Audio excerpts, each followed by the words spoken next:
No spin, no bias, no censorship. I'm Dan Wootton. This is Outspoken Live episode number 266 and breaking today. Growing fury over King Charles going woke by claiming there are no borders between France and the United Kingdom during his hideous state visit with that arrogant little weasel, Emmanuel Macron, before referring to the completely made-up term of irregular immigration in his state dinner speech. Will work together to defend the international rule of law and the multilateral system. Our security services and police will go further still to protect us against the profound challenges of terrorism, organised crime, cyber attacks, and, of course, irregular migration across the English Channel. Charles's decision to toe the Slippery Starmer line comes after he used the 7/7 20th anniversary to accuse those challenging Islamism of stoking division. So in my digest next, the risks of having a woke king at the same time as a failed socialist government attempts to ruin Great Britain by outlawing so-called Islamophobia and normalising this daily invasion of our southern border. Then, my superstar panel weigh-in. Today, the return of Father Calvin Robinson, alongside an exciting and youthful new voice in British politics, the commentator Ellie Hodges. Also coming up on the show today, Alex Phillips unleashes on Sadiq Khan in an explosive on-air takedown that has gone viral across the globe. So is the world finally waking up to London's failed mayor?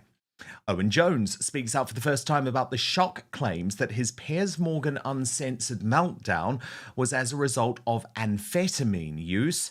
And Greg Wallace fires back at the British Bashing Corporation as the state broadcaster comes for the MasterChef host for smutty jokes, having overlooked the paedophilic behaviour of Hugh Edwards and Jimmy Savile in the recent past. Then, in the uncancelled after show on Substack, could you believe this? That gross dude, that sleazeball Macron, disgracing himself at the state dinner by openly flirting and winking at Catherine, the Princess of Wales, as his so-called wife, you know, that trans woman, watches on. And was Catherine making a dig at Meghan Markle with her choice of outfit? So we're going to get the lowdown on the state visit and that royal banquet last night with YouTube sensation P. Diner. You can sign up to watch ad-free, live and on demand at www.outspoken.live. Of course, we will also be revealing today's Greatest Britain and Union Jackass at the end of the show. And your nominees today are Wes Streeting, Emmanuel Macron, and Rory Stewart. I will bring you the reasons why and who nominated them later on in the show, but you can get voting right now in the live chat on YouTube. But now, let's go.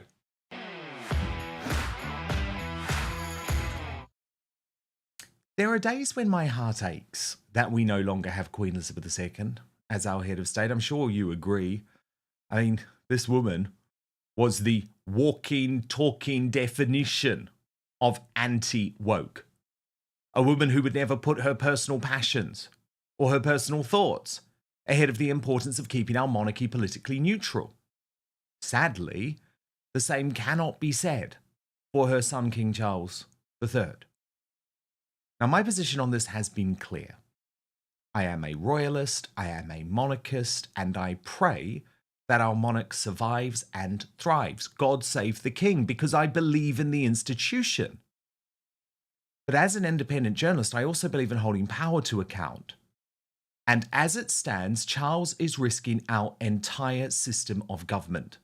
Now, this is not new. This has always been a huge concern of mine, and I have been public about it. Sadly, my column for the Daily Mail, when I was still operating within the MSM in June 2022, looks particularly prescient now, when after the Prince, then Prince of Wales, slammed Boris Johnson's Rwanda scheme, I wrote, "As a royalist, I hate to say it, but I'm beginning to doubt that Prince Charles has the capacity to become King Charles III without threatening the future of the British monarchy. Now, Charles had an impressive start under the Tories, where his political interference remained at a low level. But sadly, he has been empowered by this socialist mob, this Labour government mob, as he cozies up to the hard left cabinet agitators Angela Rayner and Ed Miliband. Just this week, the King used the 7/7 20th anniversary to accuse those challenging Islamism of stoking division while skipping the memorial service for the 52 innocents killed that day by Islamist terrorists at St. Paul's Cathedral. That came after months of what has felt like the Church of England boss becoming increasingly positive and increasingly, I would argue, backing Islam over our national religion. Then last night, at the state banquet, where Slippery Starmer rolled out the red carpet for that short little traitor and sleazeball Emmanuel Macron, who is allowing an invasion into our country of terrorists, rapists and murderers on a daily basis, he declared, our head of state actually declared, that there are no borders between our two countries. Now, Your Majesty, I respect your role, but that is very dangerous talk. Because without borders, there is no kingdom. Which not just means that you would be out of a job, but means our entire country is unprotected. Then delivering his speech at the state banquet, he decided to use Slippery Starmer's new term for the invasion, irregular migration, instead of calling it what it actually is, illegal. Diplomats will work together to defend the international rule of law and the multilateral system. Our security services and police will go further still to protect us against the profound challenges of terrorism, organised crime, cyber attacks, and, of course, irregular migration across the English Channel. And with that, the gloves finally came off. Stephen Barrett posted, "The King must not be political. The King is impartial, non-partisan, loyal to all his subjects, and in turn the people and the armed forces are loyal to him. The King should not be being used the way he is being used." Adam Brooks wrote, "I really dislike our King. Stay out of politics. You don't speak for the majority of us, Charles. Hashtag woke king." And even the next leader of the Conservatives, Robert Jenrick, refused to defend the King this morning on Talk. He said that word irregular, Robert. I wish people wouldn't use that. Macron used it as well. Why do they keep pretending it's not illegal? Oh, look, it drives me mad. That is what all of these international courts and organisations like to say. It's what Starmer says, because they cannot bring themselves to say that it is illegal to break into another country. If you or I did it, of course we'd expect to be arrested if we broke into the United States or another country. It's obviously against the law. It's been against the law in our country for a very long time, my whole lifetime. We should just have the honesty to say it. And in fact, I changed the law when I was immigration minister to say that if you do enter our country illegally, for example, on a small boat, you should never, ever have the right to claim asylum. Starmer has repealed that, or is in the process of doing that with his borders bill. Completely wrong. We need to send a very clear message to people thinking of doing this. You will never have a right to live in our country. Even one of the establishment's most prominent columnists, Sarah Vine, then slammed Charles as woke. They're not. They're bleeding regular. They come every day. I have to say, I'm a bit worried about the level of wokeness coming out of the palace at the moment.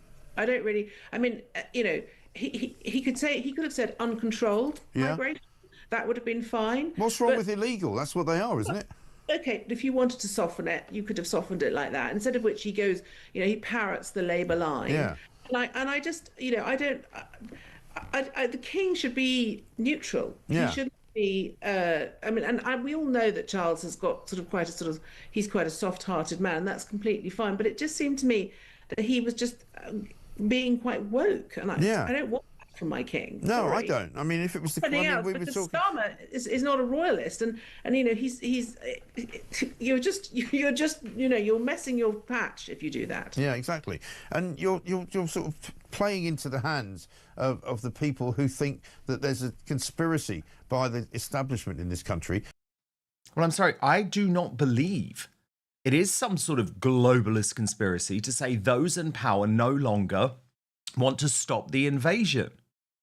These puppets have made it clear they do not believe in borders. That's why they put our country at risk. And none of the defeatist language from the king has done our country any good, as Macron still ended up blaming Slippery Starmer for the migrant crisis. And as Alex Phillips put it, Macron is right. The UK must stop being the El Dorado of illegal migrants. Compare where they live in Calais to full-board hotels with free phones, driving lessons, yoga classes, pocket money, freebies, and black market jobs in Britain. We are in deep trouble. And we need the king to stop giving into woke forces and start standing up for his country and our borders, which must be defended. Now, the Superstar panel.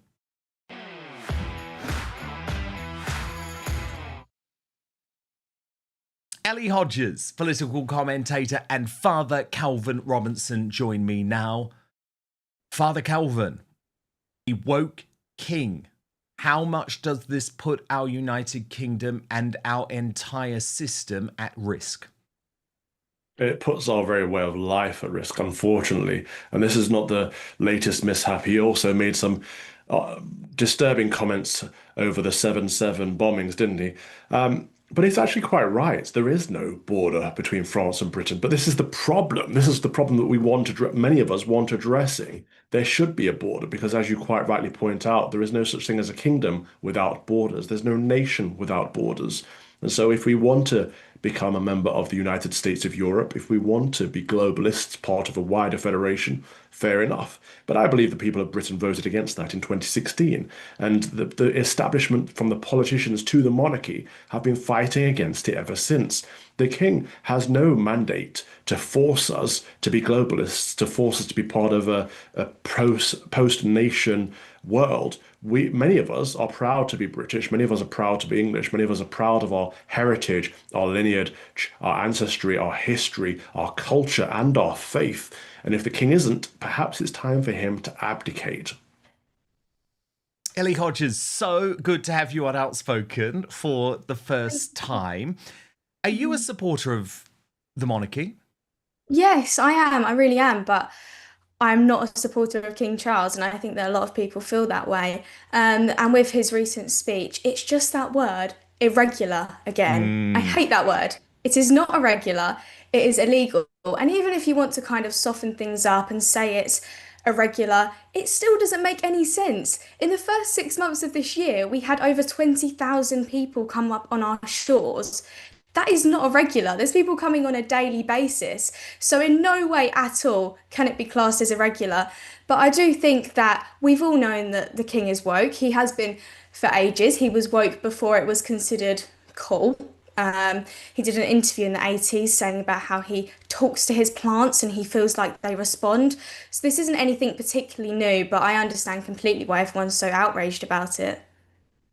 Yeah, I mean, I do understand that. Absolutely, I do. Father Calvin, of course, amongst the outspoken audience, there has been real concerns about the proximity that Charles seems to be getting, especially to Islam. And I think that's why the 7/7 statement yesterday was a bit of a dagger to people, actually, because it's like, what? What? You're blaming us for the division? You're not blaming the homegrown Islamists who want to blow us up and on 7/7 actually did blow us up into smithereens? Always the way, isn't it? That statement. While the horrors will never be forgotten, we may take comfort from the way such events rally communities together in solidarity, solace, etc., etc. We reaffirm our commitment to building a society where people of all faiths and backgrounds can live together. I don't know when we made that commitment. I don't want to reaffirm a commitment to build a society for people of all faiths. I believe our society is a Christian nation. We have Christian values. That doesn't mean that everyone has to subscribe to that, but we all have to agree that those are the values that our nation was built upon. And I don't believe in a multi-faith society. I don't believe in a multicultural society. I don't believe those things exist and or function well. I think you need a predominant culture, a predominant faith. Ours is the British culture, the English culture, and the English faith, which is Christianity. This watering down, this diluting of everything that is English and British and Christian is against our way of life. And this is the king's job, to protect our way of life. He's supposed to be a symbol of all things British and of all things English and of all things Christian. He is, of course, the supreme governor of the Church of England. He swears a pledge of allegiance not just to the people of this land, but to the Christian God in both England and in Scotland in its different traditions. So he's kind of undermining his own role in this. And I'm with Ellie entirely in that the language is problematic, because not only is he leaning towards Islam at every approach, and we saw this throughout Eid, we saw it throughout Ramadan, we saw that he makes very little effort over Easter, but promotes Islam at every opportunity, from packing dates for the Mohammedans during Ramadan to making statements about Easter that include Islam somehow. But not only is the language problematic from that angle, but in this latest statement, which he does have full authority over, this speech that he made in the French visit, is a king's speech that he can write and or have the final edit over. It's not like the king's speech in Parliament, which is written for him by the Prime Minister. This is his own words, his own sign-off. And so for him to suggest somehow that we have no border and that our country isn't sovereign is him undermining that very authority of himself and our nation. It's absurd. It really is. I don't know where he's coming from. It seems to me that he's gone wet. Yes, he has always been woke, but it seems that he's gone even further down that rabbit hole of disliking our nation, which is what the liberal elites like, the metropolitan liberal elites. Our former queen and our former queen's consort were very sound on this kind of stuff, and we know Prince Philip was very much against anything that was woke, anything that was progressive. It seems that the king didn't learn a lesson or two from his late beloved father. Well, the whole point of the monarchy is to keep traditions going. So if they sign up to a woke ideology, it's like, you do realize you are writing your own death warrant. That's what's going on. And the reporting actually from within government is particularly fascinating when it comes to King Charles. This decision to cozy up with Ed Miliband and turn Angela Rayner into your new little project is terrifying. It does suggest that Starmer wants this government, that Charles wants this government to be even more to the left than where Starmer is at. We need to talk about this sleazeball, though. This complete sleazeball Macron.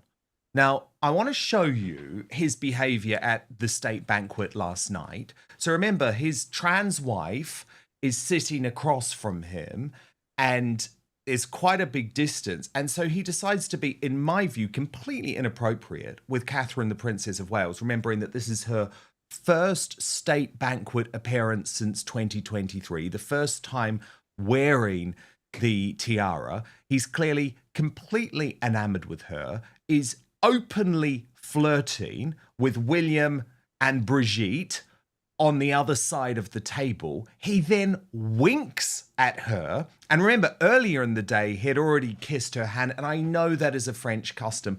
But to me, this behavior, Ellie, was sleazy. It was creepy. And given everything that's been going on with Emmanuel Macron's personal life recently, given the fact that this so-called trans woman slapped him as he was getting off the plane the other day, could he not just behave for one night, especially around the Princess of Wales, who's making her first big appearance?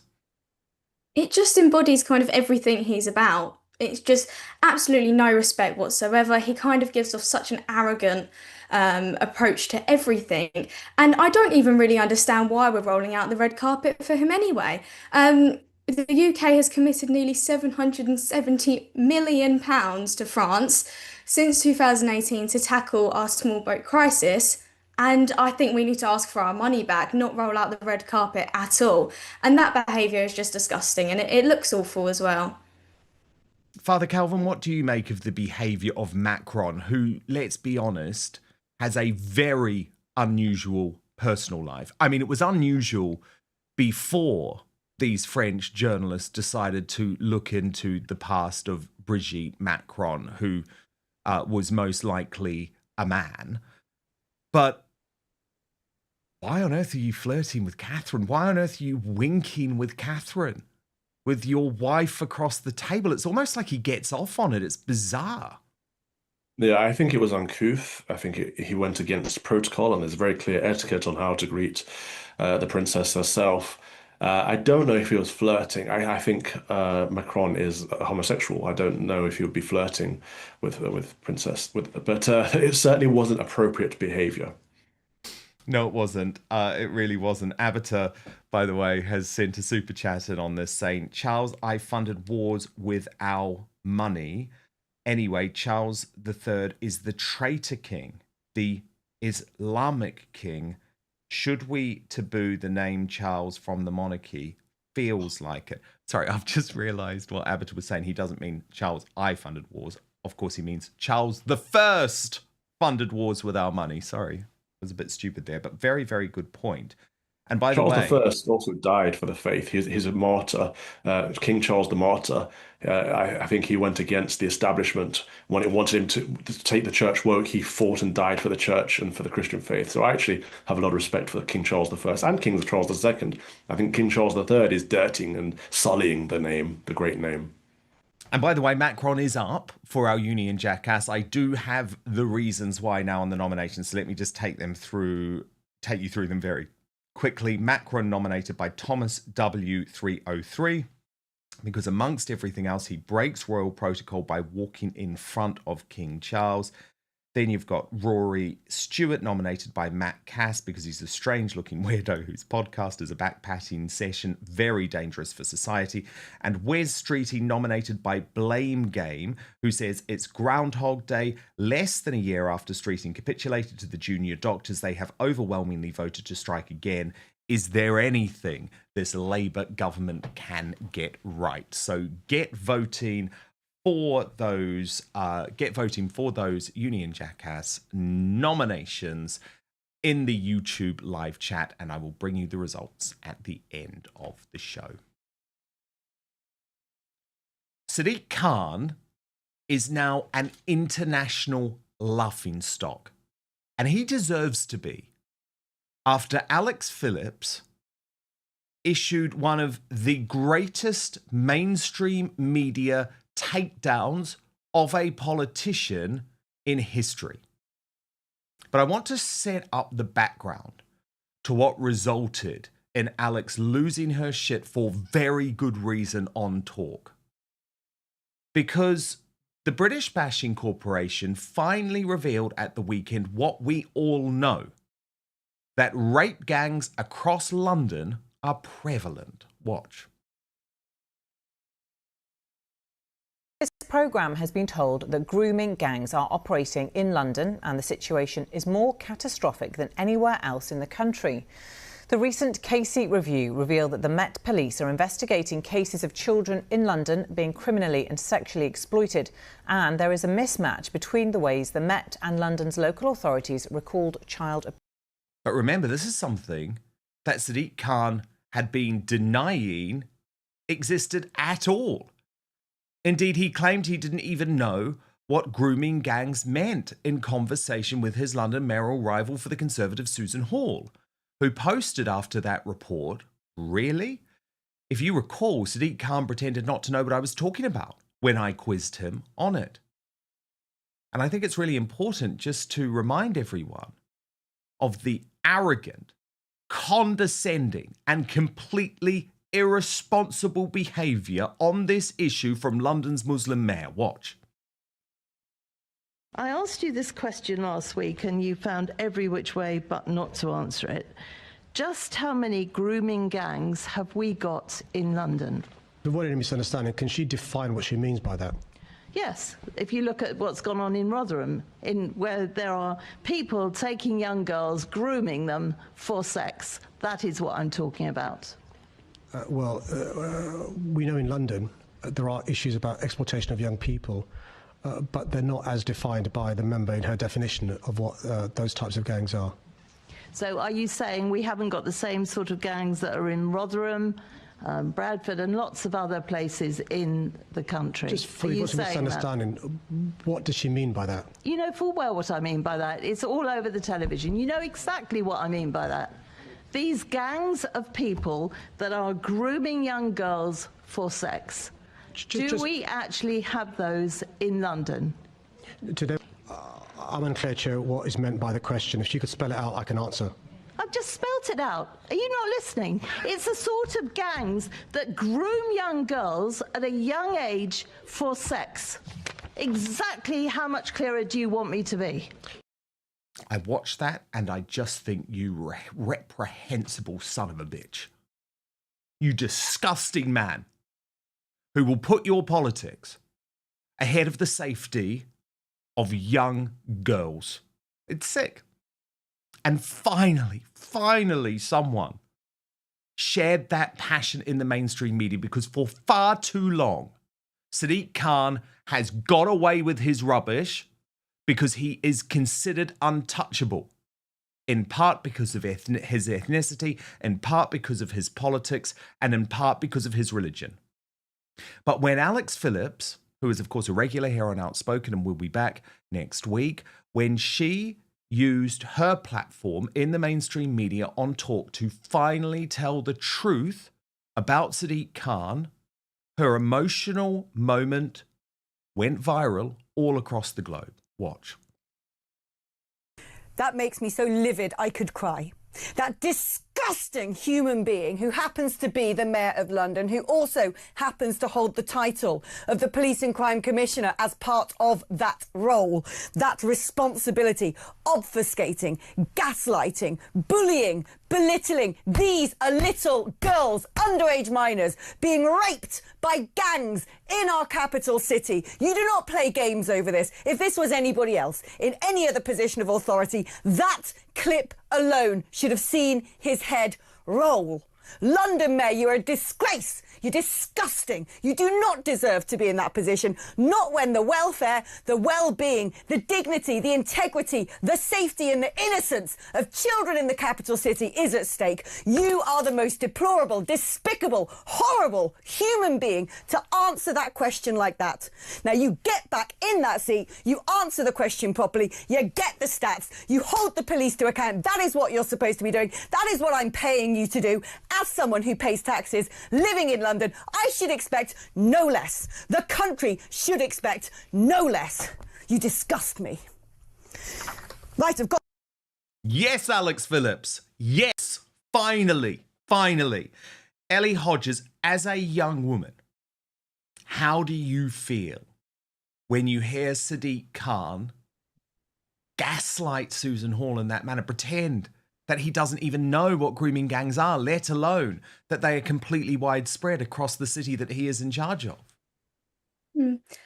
Every time I see that clip, it's just a mix of so much anger and sadness put together, because you try and be optimistic about, okay, maybe we can get Susan Hall as mayor, because I think she's absolutely amazing, and I applaud her for being able to sit there and ask the questions about the grooming gangs, I think about 9 times without getting a proper answer, because I don't think I could ever do that. But the issue is that I don't know how we can get Sadiq Khan out, because you look, he's got such a core voter base that are continually going to vote for him. You look at areas such as Tower Hamlets, where he gets about 70% of the vote. And that's also an area where these rape gangs are rife. So it's really sad, because you just think, how can we get him out? Because he's just such an arrogant and ignorant, and I don't even think he's ignorant. I think he understands exactly what's going on. Yeah, he puts himself and his politics before the I have no words, the horrible situation that these little young girls have been put through. And this hasn't just been happening in the last 5, 10 years. This has been happening for decades. And to think that it still isn't happening now, especially in London, is just absolutely naive. And it just angers me so much. I just get so frustrated by it. Father Calvin, do you think the world is waking up? I hope so, and I think Ellie is absolutely spot on there, but I have an answer to her question when she said, I don't know how he gets Sadiq Khan out. The answer is we deport him. You mentioned, Dan, that he's sticking by his politics, putting his politics first. He's not. He's putting his background first. He is a Pakistani Muslim man. This is fundamentally the problem. There should be no Pakistani Muslim men in Britain. They make up 4% of the demographics of the nation, yet 65% of the child sexual exploitation and child sexual abuse. This is disproportionate. We should say the borders are instantly closed to Pakistani Muslim men, and any Pakistani Muslim men in Britain should be deported with immediate effect. There is no place for that culture, that faith, that ideology in this country, in our country. It is despicable that he will sit there and argue semantics about, well, what do you mean by grooming gangs? We all know exactly what is meant by grooming gangs. These cohorts of predominantly Pakistani Muslim men who groom young British girls, rape them, abuse them, and sometimes even murder them with the massive cover-ups by local councillors, some of which happen to be Pakistani Muslim men, police, some of which happen to be Pakistani Muslim men, even up to the House of Lords, some of whom happen to be Pakistani Muslim men. There's no place for it. It's time to say enough is enough. We've got to be strict with our borders. Forget the king who's saying there is no border. We have to protect our borders and say, you have to go. And I think it was a rare moment of sanity in the mainstream media, and that's why it went viral, because we really don't get much of it anymore, even from places where we used to work, Father Calvin, where we had hope. You know, the Daily Telegraph, the Daily Mail, Talk TV, GB News. Even those mainstream media platforms have pivoted to the centre. And I think the ultimate example of it this week came on LBC, which I describe as the Labour Broadcasting Company. There's this dude called Ian Dale who tries to act and pretend as if he's a conservative when he's nothing of the sort. And he had a fascinating exchange with the independent podcaster Andrew Gold about whether we should be concerned at all whether people come to this country and learn our language. Watch this. It is unrecognisable. I happen to live in a town where that has happened. Like, it really has happened. And then it is brought to life. You see that. We walk out of the street, you know, there is nobody speaking English for... Where's this? Well, in Bristol. Speaking, I'm from Somerset. I used to spend a lot of time in Bristol. Yeah. I've never been on the street. Well, you told me before you were there 15 years ago. I said to you the demographics have changed. Yeah, but that's what immigration has done. I've never been where no one's speaking English. Why do you care? So, I mean, to me, if I hear somebody not speaking English, my first thought is, I wonder what language that is. It's not, I want this person out of my country. Right, but what about when you see the English in loads of towns around Spain just chatting English, doing their thing, not adapting to the Spanish culture? The Spanish want them out. Father Calvin, Ian Dale claims to be a conservative. He's just gaslighting us, isn't he? Bless him. He may vote for Conservative for all we know, but the Conservative Party hasn't been Conservative in a long time anyway, so who knows what that means. Ian Dale is still playing by the old rules of you must accept diversity, inclusion and equity. You must accept multiculturalism, otherwise you are a racist, xenophobic bigot.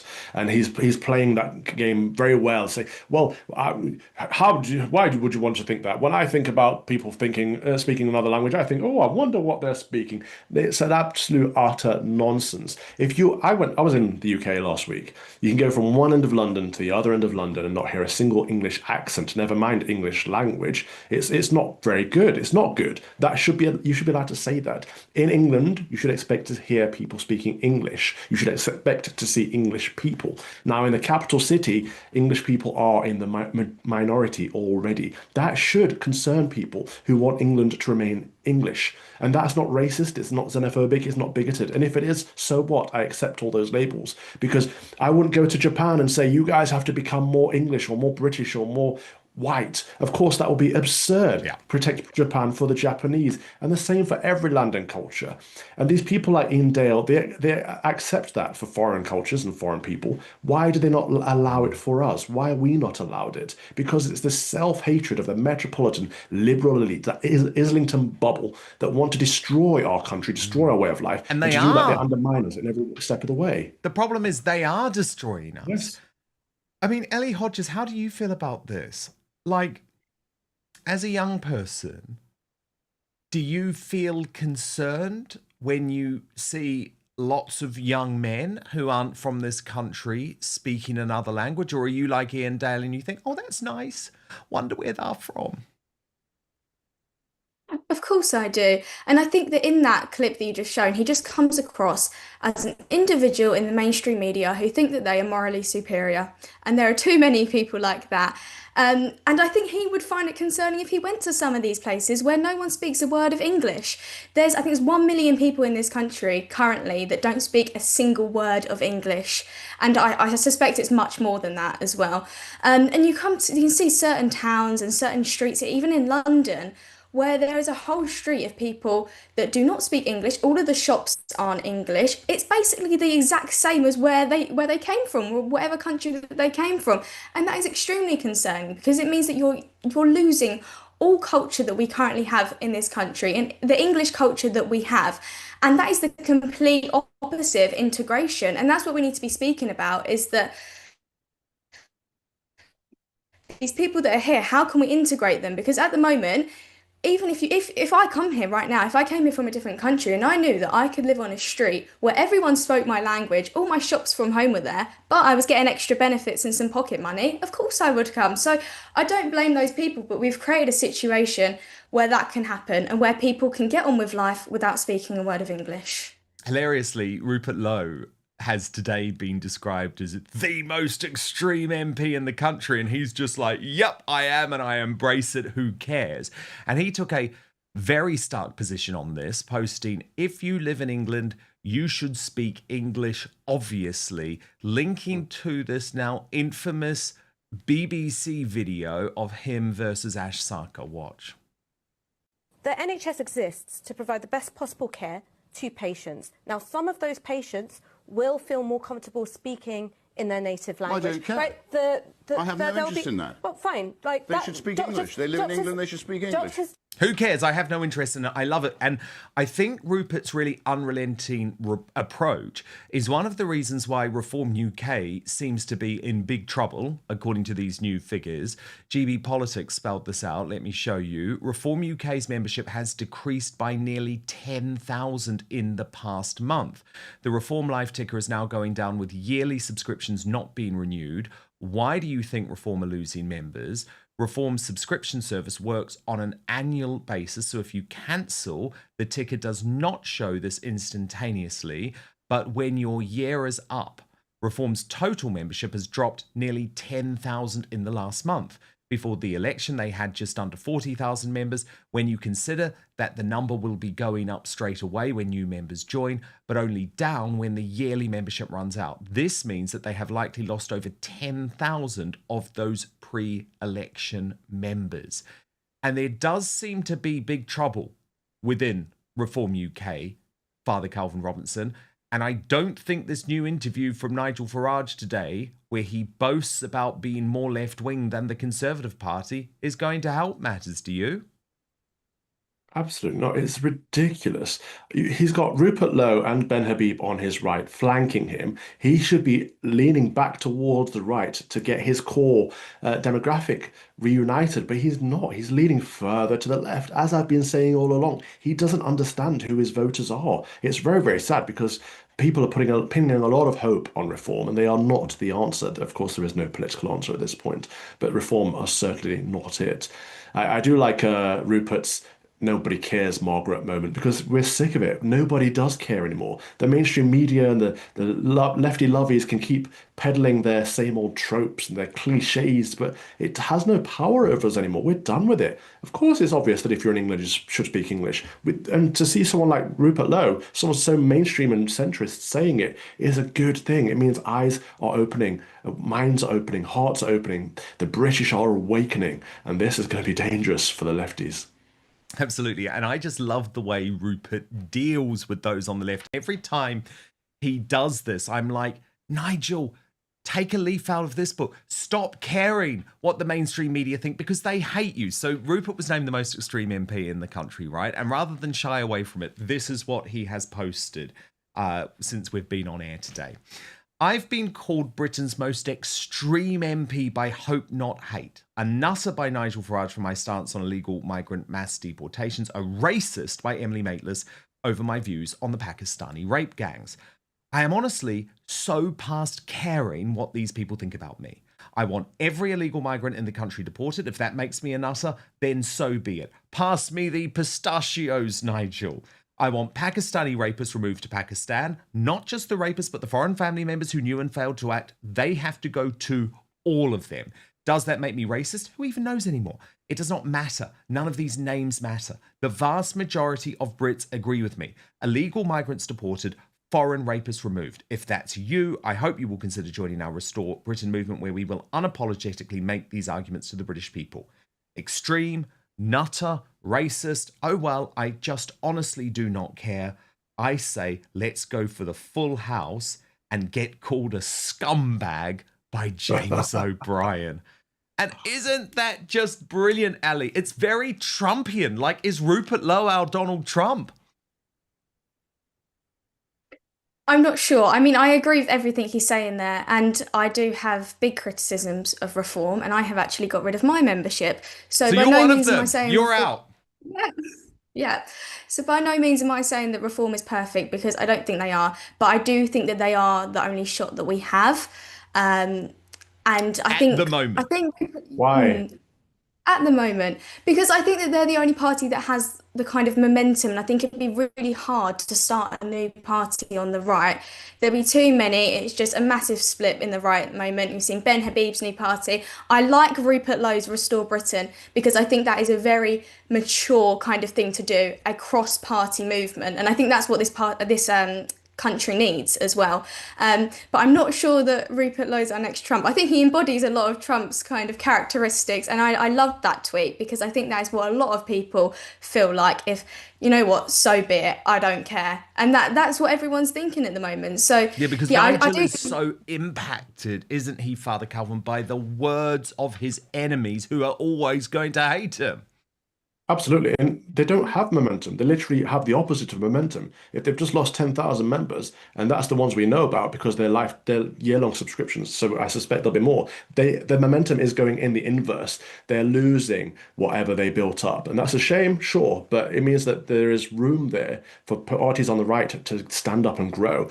And I don't actually buy into this splitting of the right anymore, splitting the vote anymore. I just think the more we have standing up, the more people we have standing up and saying things like what Rupert Lowe's saying, what Ben Habib's saying, and what Nick Coney is saying, between these parties, we can build a real momentum on the right, as well as the Uniting the Kingdom movement that Tommy Robinson's backing and Jordan Peterson's coming over in September for. Like, we have to gather people, wake them up, get them voting, get them out, rather than sitting aside and waiting for Nigel Farage to do what Nigel Farage is never going to do, because he's always going to put his own interests above those of the nation.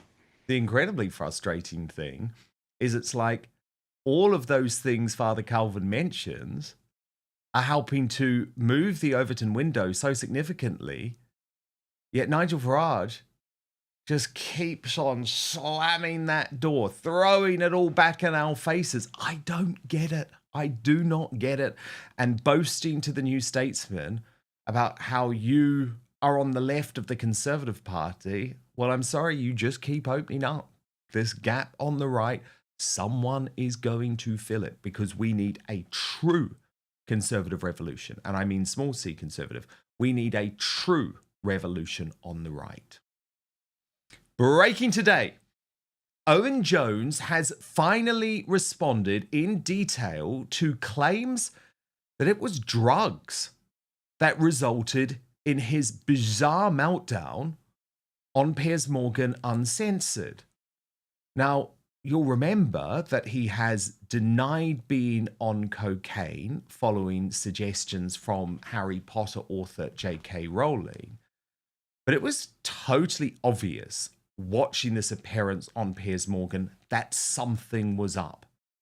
And Piers Morgan was a pretty sympathetic interviewer, to be honest. He kept saying he had respect for Owen Jones, which I found really sickening, given the ridiculous points that Owen Jones were trying to put forward, defending Hamas as per. But at the end of the day, I don't think that was all. And Owen Jones has now admitted that he was on drugs. He just claims they were drugs, speed, that were prescribed medically. Do you buy it? Here's his explanation. Rather than deal with the substance of what I was saying, she instead decided to, and I am not exaggerating here, promote claims that I had snorted cocaine before my appearance. Someone had tweeted a clip of the interview in which they wrote, "Someone's feeling energetic." I mean, okay, that's already in nudge, nudge, wink, wink territory. And she quote tweeted it, adding, "I've never seen film footage before where only one character has been sped up to 30 times natural speed." Very droll, obviously deciding it was still a little lighter in innuendo. Someone with destroying wokeness in their bio responded with, "The secret ingredient must be a white powder," and Rowling fired back, "Well, he is known as Talcum X." Now, I would actually hand it to her for this being pretty funny if it wasn't for the fact that I'm afraid to say this is ripped off material. Some activists in the US labelled writer Sean King Talcum X many years ago. That's a label which has been circulating for years as a result. Now, I don't want to get panitic here, but you'd kind of hope a celebrated writer might just come up with their own material, but, you know, whatever. You do you. On the specifics, if I was self-destructive enough to snort cocaine before doing a media appearance, then I would have an addiction. I take 40 milligrams of Elvens a day. So technically, yes, I did take stimulants before going on air. Not cocaine, but if we're going to get all technical, amphetamines, courtesy of the National Health Service. And it certainly did look as if something wasn't up. And of course, amphetamines used to treat the ADHD that Jones claims that he has. But isn't that meant to calm you down? That's not what happened. Haven't exterminated the vast majority of the Rohingyas. I prefer to wait. Sorry. You're right. I mean, I'm getting excited. You're getting nervous, aren't you? Very excited. Huge reaction to this on the right of British politics, because it's like finally this weasel has been totally exposed for what he is. James Dreyfus posted, "I'm not sure I've ever come across a human being so utterly devoid of humour, self-awareness or humility. I'm pretty sure J.K. Rowling made it clear it wasn't her original nickname, as she wrote, well, he is known as Talcum X. He should be studied in a secure, sterilised tank 24/7. Chris Rose added, I've read the recent speculation about Owen Jones. It's utterly unfair to associate cocaine with something as harmful as Owen Jones. And Brendan O'Neill of Spiked Online, he wasn't buying this idea that we should all just say, oh yeah, it's totally normal for someone in their 40s to claim that they need ADHD medication. In a piece for the website, he wrote, Owen Jones embodies the wild-eyed mania of Israelophobia. His mad, squirming performance with Piers Morgan proves that Israel hate rots the brain.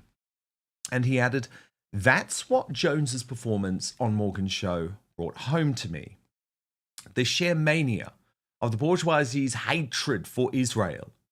There is much speculation about why Jones seemed so unstable. He appeared frenzied, tormented, almost smashing his glass at one point. This has led some, including J.K. Rowling, to wonder if he had partaken of the white stuff before going on air. Actually, Jones has since tweeted he was on amphetamines for my ADHD.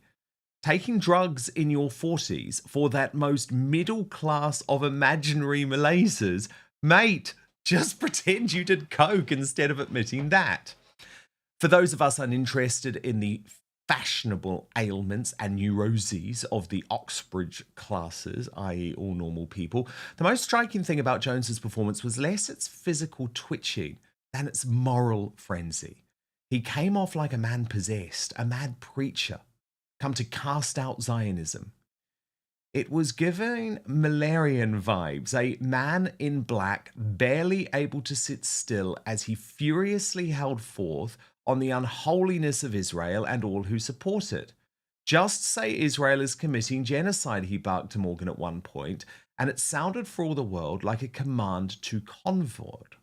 Renounce the devil and join the saved. That's what the pious loathers of Israel mean when they implore us lost souls to say the G word.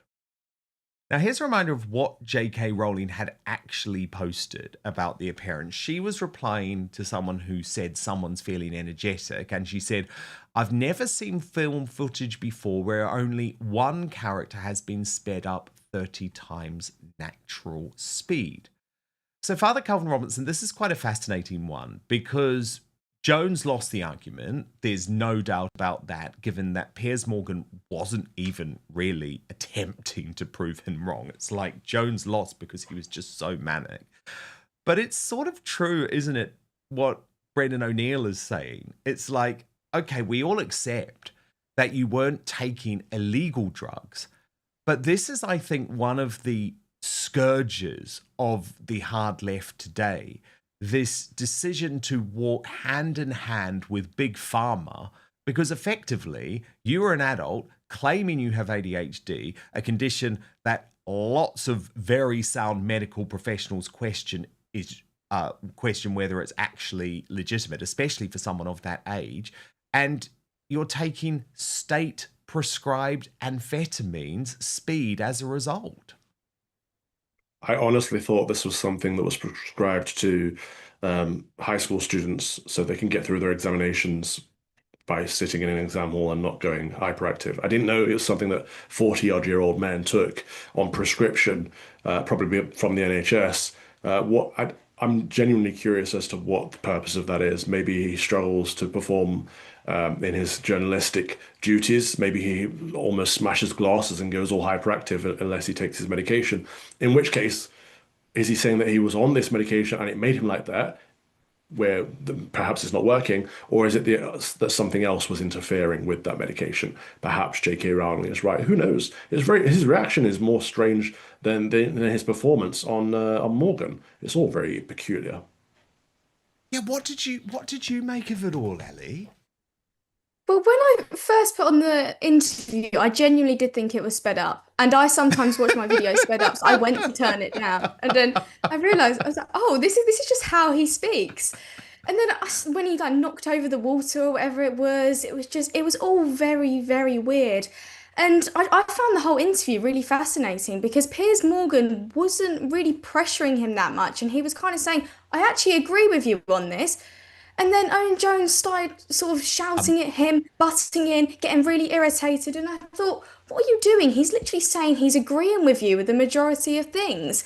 And then this kind of clarification that he was, on ADHD meds and not doing drugs. And if he is on ADHD meds and that's all he took, it's clearly not working. And he needs to either change his medication or come off it completely because... Yeah, just live in the real world, Mr. Jones. Just live in the real world. Actually, as a 40-something-year-old man, I think you're the same age as me. It really is unnecessary to be taking state-prescribed amphetamines. Seriously.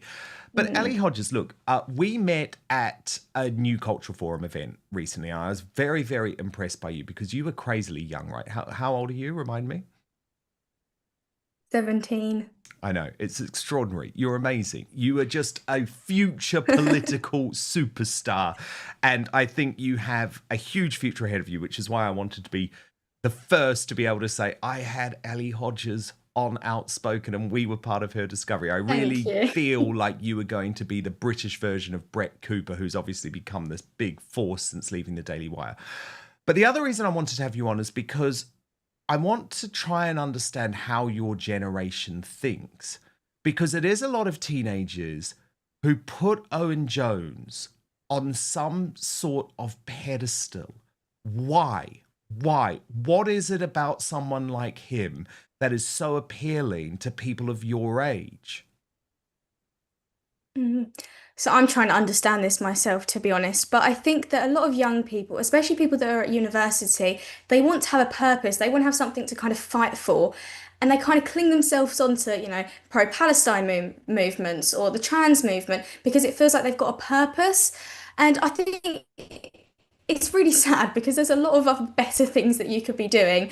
And I think obviously the education system plays such a big role in it. I mean, I've gone through it and I've seen, friends that do not have any interest in politics whatsoever become political without them even realising because what they're being taught in assemblies and by teachers. So I think that plays a really big role in it. But it's also the fact that teenagers kind of want a purpose in life, so they put themselves onto these really complex issues that they don't really understand. So, for example, the pro-Palestine thing, I don't understand that enough, so I won't comment on it because I don't understand enough about it. Whereas a lot of people my age will cling themselves onto a certain movement just because it's become the trendy thing, hasn't it? And that is one of the issues, of course, with the whole Glastonbury blow up over Bob Vylan, that there's a whole load of people who are going to Glastonbury who have no idea about the geopolitics of the Middle East, but think it's now a cool fashion accessory to be flying a Palestine flag. And indeed, that was the other moment of the interview, I think, which really did throw Owen Jones. Because his whole shtick about Bob Vylan and the fact that Bob Vylan wasn't actually calling for violence against individual members of the IDF was blown up by Piers Morgan. Watch.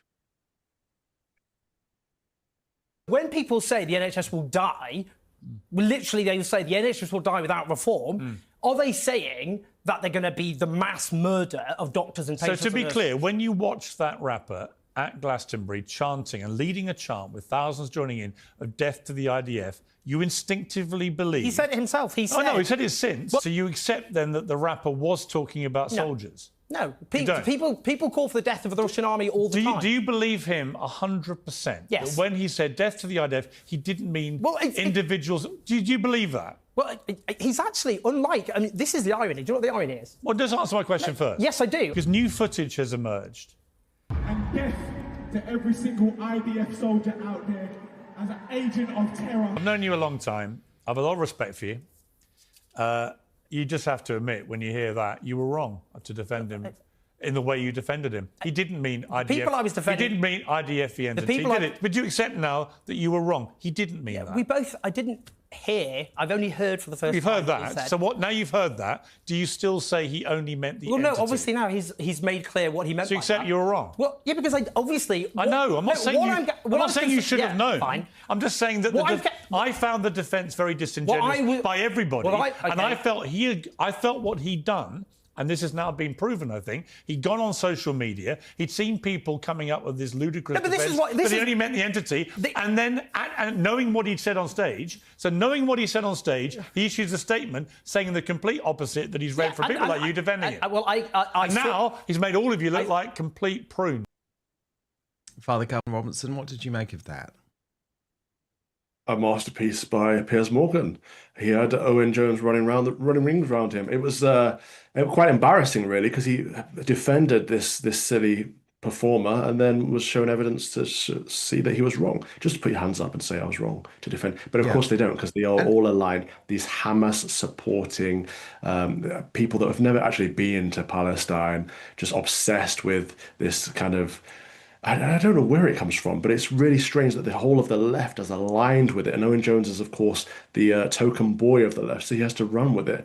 Why? I think Ellie's stance is far more honourable. I have no interest in Israel. I have no interest in Palestine. I know very little about it. I'm not going to engage in it. Rather than running roughshod all over it as if it's the most important thing in Britain. Why?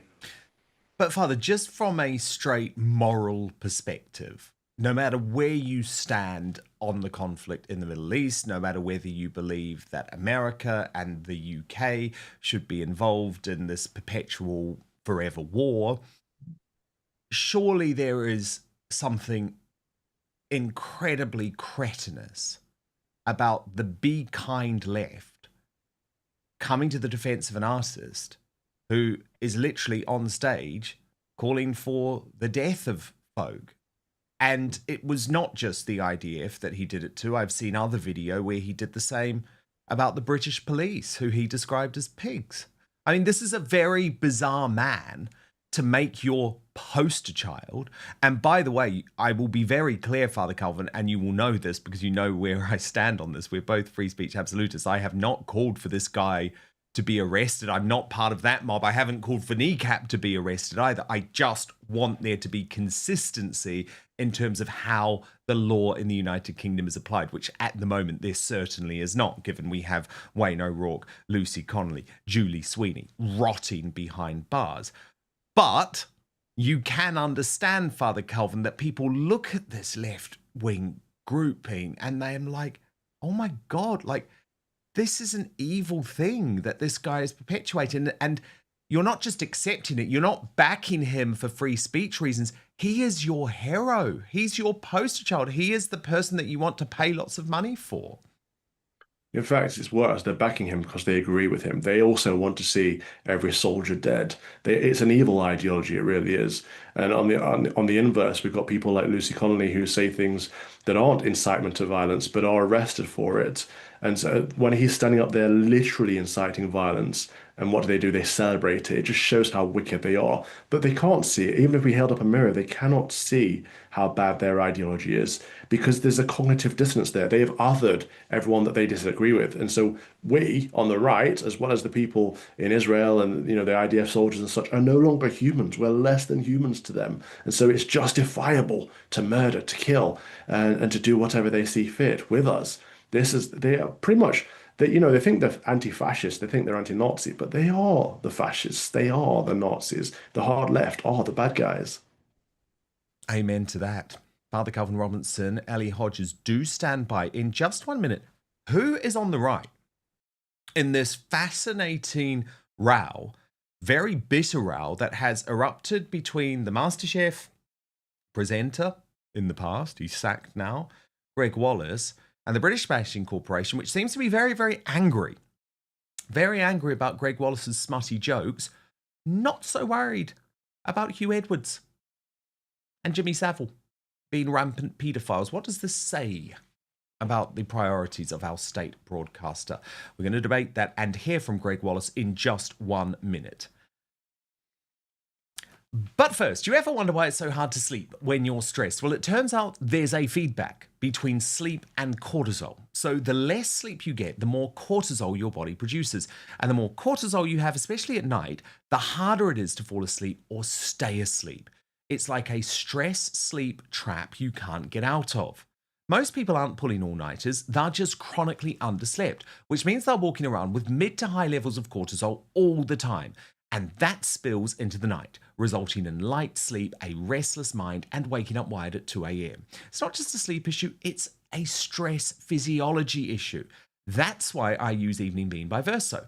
It contains clinically studied ingredients shown in humans to reduce stress and anxiety, lower cortisol, support brain resilience under pressure, and regulate your body's natural stress response. Together, they not only help you feel calmer and improve mood, but also promote deep, restorative sleep so you can finally stop walking through life in a constant state of stress and high cortisol and start feeling like yourself again. After taking Evening Bean, I see myself being able to fall asleep faster and stay asleep all night. And if I wake up in the middle of the night, I can fall back asleep. So click the link in the show description or head on over to evening.ver.so/outspoken. Use the coupon code outspoken at checkout to save 15% on your first order. Try Evening Bean tonight. Wake up feeling refreshed tomorrow. That's evening.ver.so/outspoken. Remember to use the coupon code outspoken at checkout and you will save 15%. But now, back to the show. Breaking today, Greg Wallace, the cheeky chappy MasterChef presenter, has claimed that the BBC, his employer for 2 decades, who used to love his cheeky shtick and smutty jokes, are trying to drive him to an early grave after their investigation, which has resulted in his sacking from the hit cooking show, saw him treated for a heart scare. Now, this story is all over the tabloid front pages today. And I would argue that the headline is actually very, very misleading. So if you look at the Daily Star, for example, they're claiming that 50 new victims have come forward. Now, that suggests that Greg Wallace is like the new Jimmy Savile or the new Jeffrey Epstein. In fact, what has happened is that 50 very, very woke people have expressed horror at the fact that they heard Greg Wallace tell a bit of a smutty joke in the past. And these people, who the Daily Star describes as victims, are really mortified that Greg Wallace described them as middle-class women of a certain age, even though they are middle-class women of a certain age. Now, I'm open-minded to this entire story. I'm not necessarily defending Greg Wallace. My relationship with him was very, very brief in terms of I've met him a couple of times. He was fun. I didn't see any bad behavior, but that doesn't mean there wasn't bad behavior, and that doesn't mean bad behavior at the BBC is acceptable. Of course it's not. But what I'm noting here is that the BBC have been so desperate to destroy their working class star, who by all accounts is charged with crimes that are, and by the way, I'm not talking criminal crimes, I'm talking about moral crimes, that are of a far, far lower concern level than what we saw from Hugh Edwards or what we saw from Jimmy Savile, two prolific paedophiles let loose within that organisation. But the British Bashing Corporation decided last night that their own investigation into Greg Wallace was headline news, and this is how they revealed it on their bulletin. Now, the former presenter of MasterChef, Greg Wallace, has been sacked from the show. He stepped back from the job last year after being accused of misconduct. And since then, 50 more people have approached BBC News with fresh allegations. An inquiry ordered on behalf of the show's production company is due to report soon. Today, Greg Wallace said he'd been cleared of some of the most serious and sensational claims, but recognised that some of his humour and language had been inappropriate. He also said he was never the caricature now being sold for online clicks. Now, I'll tell you what Greg Wallace has said about the investigation in detail in just one moment. But first, I want to show you the video that sparked the fury of the likes of Asma Mayer and Kirsty Walk when Greg Wallace dismissed them as middle-class women of a certain age. Now, I've been doing MasterChef for 20 years. Amateur, celebrity and professional MasterChef.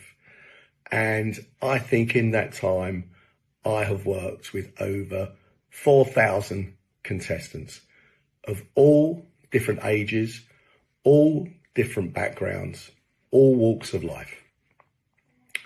And apparently now, I'm reading in the paper, there's been 13 complaints in that time. Now, in the newspaper, I can see the complaints coming from a handful of middle-class women of a certain age just from Celebrity MasterChef. This isn't right. In 20 years, over 20 years of television, can you imagine how many women, female contestants on MasterChef, have made sexual remarks or sexual innuendo? Can you imagine? And Greg Wallace yesterday preempted the BBC trying to destroy him with this statement. I have taken the decision to speak out ahead of the publication of the Silkins report, a decision I do not take lightly. But after 21 years of loyal service to the BBC, I cannot sit in silence while my reputation is further damaged to protect others.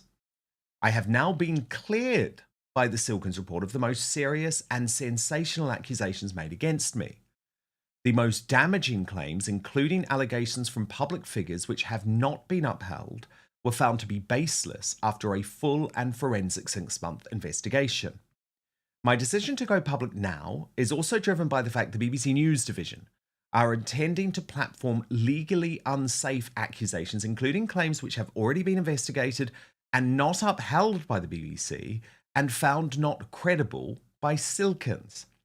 The BBC is no longer providing balanced and impartial public service journalism. It is peddling baseless and sensationalised gossip masquerading as properly corroborated stories. The BBC is choosing to allow BBC News to run with this uncorroborated tittle-tattle in an attempt to get ahead of the Silkins summary report and derail what has been an extremely thorough process. This feels to me like BBC News is chasing slanderous clickbait rather than delivering impartial journalism.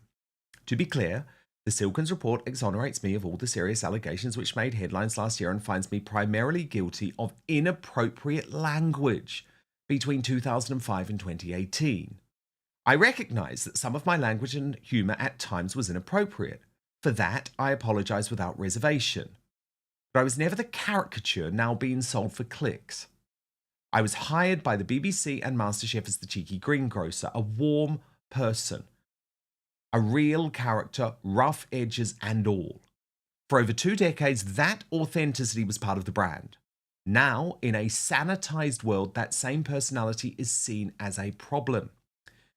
My neurodiversity, now formally diagnosed as autism, was suspected and discussed by colleagues across countless seasons of MasterChef, yet nothing was done to investigate my disability or protect me from what I now realise was a dangerous environment for over 20 years. That failure is being quietly buried. Unfortunately, the full report, over 200 pages, will never be seen. Later this week, the BBC will publish a short executive summary. What really concerns me about the short summary is others who have been found guilty of serious allegations have been erased from the published version of events. I, and I'm sure the public, would like to know why. I will not go quietly. I will not be cancelled for convenience. I was tried by media and hung out to dry well before the facts were established.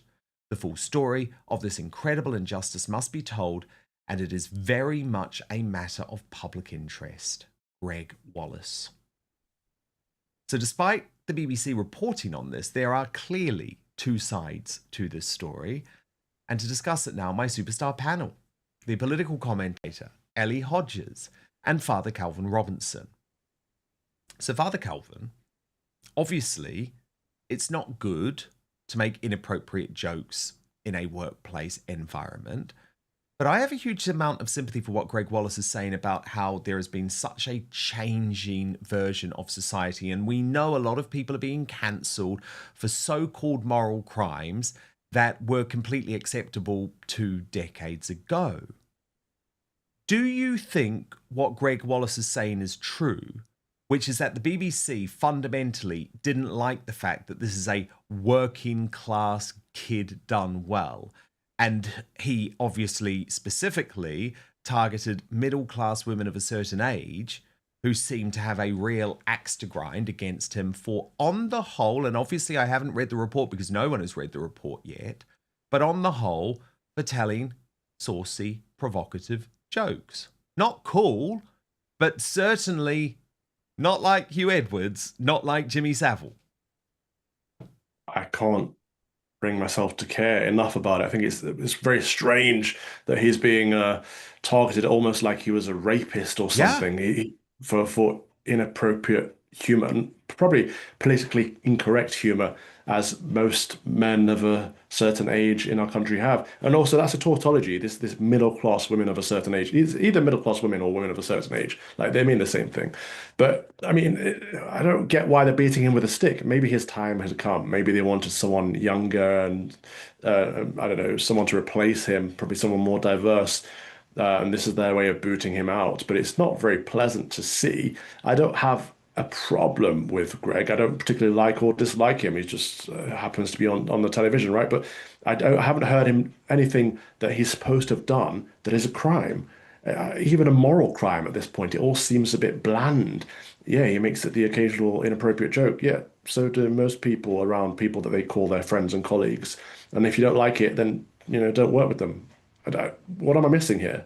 That's the problem that I have. It's like Philip Schofield shagging some young runner who he's brought into the organisation from when he was a young teenager. Oh, ITV tries to cover it up.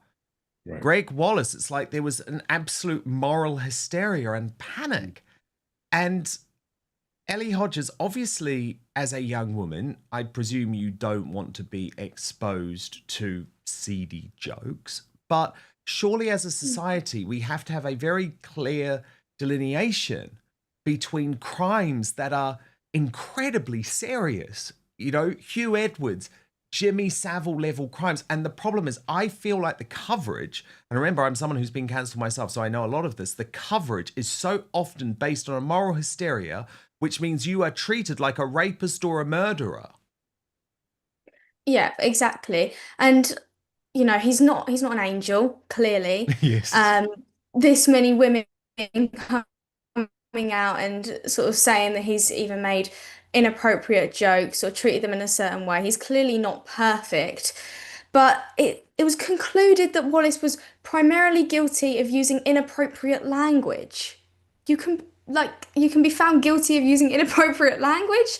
It all just sounds a bit kind of dramatic. And as you said, I remember 6 or 7 months ago when it first came out and it was treated by the mainstream media as such a big deal, such a massive scandal. And you think, what about the mainstream media covering up the rape of thousands of young girls across the country? I think that's a bit more of a scandal than the, head chef of MasterChef or whatever his title is.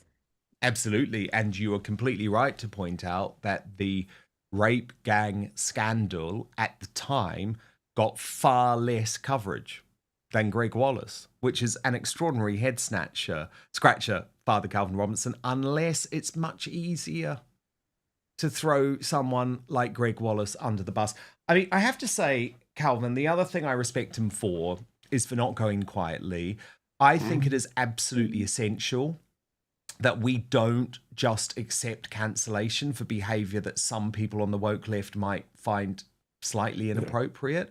Like, I remember interviewing David Starkey, the legend David Starkey, and we were talking about our respective cancellations, and it always struck me what David Starkey had to say about this. He said, I'm not cancelled because I will not allow myself to be cancelled. And I think Greg Wallace actually has an opportunity here, but he's going to have to wise up because the mainstream media are never going to have Greg Wallace back, Father Calvin. Right. But there are opportunities for someone like him in this very exciting new independent space.